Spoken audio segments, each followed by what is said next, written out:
जब आप किसी बात को तुरंत किसी को कहते हैं तो वो कीर्तन का फल हुआ। आपको कीर्तन किया, भगवान की कथाएं, भगवान का नाम, भगवान की कोई अच्छे सत्संग की चर्चाएं सुनाना कीर्तन ही है। उससे आपके हृदय में वो चीजें अवस्थित हो जाएंगी, हृदयगम हो जाएंगी, भूल नहीं सकते आप।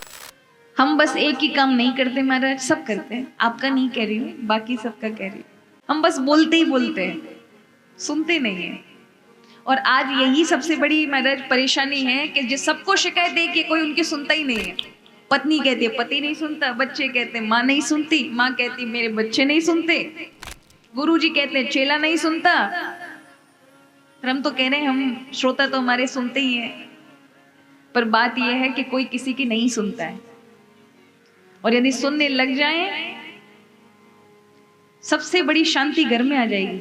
जिस दिन आप सुनने वाले बन गए कि कोई चार बोल रहा और आप सह गए, आपने महाराज पूरे परिवार का हृदय जीत लिया, परिवार जीत लिया, जिम्मेदारियों को निभाना सीख लिया। तो श्रोता क्या करता है? श्रवण करता है। और श्रवण भी दो प्रकार का होता है।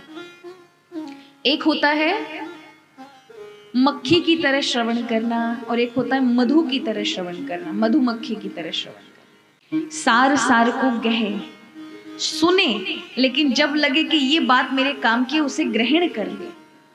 जैसे मधुमक्खी पुष्पों पर बैठती है, लेकिन लेती क्या? उसमें से शहद लेती है। और मक्खी मीठे पे भी बैठेगी और जाके गंदगी में भी बैठेगी। वो श्रोता जो 7 दिन तो प्रभु की कथा में भी बैठेंगे और फिर 7 दिन बेकार की चीजों में बैठेंगे, तो उनके जीवन में आप परिवर्तन नहीं देख सकते। इसलिए कहा कि या तो भंवरे की तरह कथा श्रवण करो या मधु की तरह श्रवण करो, कि सार सार को कहो। तो यहां पहली भक्ति है श्रवण, दूसरी सीढ़ी है कीर्तन। कीर्तन माने जो हम कराते वो तो कीर्तन है ही, लेकिन कीर्तन है आपको जो चीज अच्छी लगे उसको दूसरे को तुरंत सुनाओ। आप जो भी कुछ श्रवण करके जा रहे हैं, आप तुरंत अपने बच्चों को सुना दीजिए। अरे कोई ना मिले तो खुद ही किचन में अब काम कर रही है माताएं, उसी चीज को याद कर लें, किसी ना किसी को अवश्य कहें। जब आप किसी बात को तुरंत किसी को कहते हैं तो वो कीर्तन का फल हुआ। आपको कीर्तन किया, भगवान की कथाएं, भगवान का नाम, भगवान की कोई अच्छे सत्संग की चर्चाएं सुनाना कीर्तन ही है। उससे आपके हृदय में वो चीजें अवस्थित हो जाएंगी, हृदयगम हो जाएंगी, भूल नहीं सकते आप। इसलिए अच्छी अच्छी चीजें हो उन्हें तुरंत बताना चाहिए। 1 से 2 बार बताने के बाद फिर आप देखना कभी नहीं भूल सकते उस चीज को, हृदयगम हो जाती है।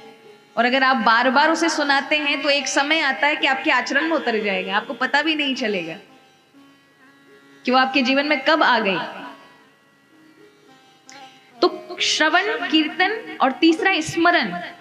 स्मरण माने कभी आपसे भक्ति ना भी बने ना, समय इतना व्यस्त है कि समय दे ही नहीं पा रहे, बहुत मन करता है लेकिन नहीं कर पा रहे। ऐसे में जहां बैठे हो वहां भगवान का, हरि का स्मरण करो, प्रभु की कृपा की अनुभूति करो।